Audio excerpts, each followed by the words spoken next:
Hello అండి, summer వచ్చేసింది. పిల్లలకు కూడా హాలిడేస్ వచ్చేసాయి. రోజు ఇడ్లీ అట్టు ఏం తింటాం, ఈసారి ఇలా హెల్దీగా ట్రై చేయండి.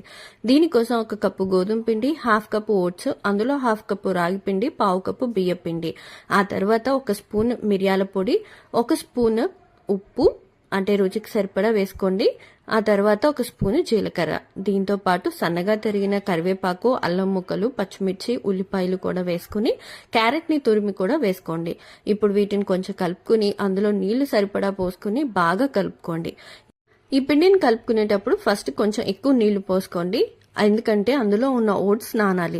ఇలా కలుపుకున్న తర్వాత మూత పెట్టి 1 అరగంట పాటు నాననిచ్చిన తర్వాత మళ్ళీ తీసి ఒకసారి కలుపుకుని ఒక ప్యాన్ స్టవ్ మీద పెట్టుకుని వేడైన తర్వాత కొద్దిగా ఆయిల్ వేసుకుని ఈ పిండిని వేసి అట్టులాగా చేసుకుని అటు ఇటు కాల్చుకుని సర్వ్ చేసుకోవడమే.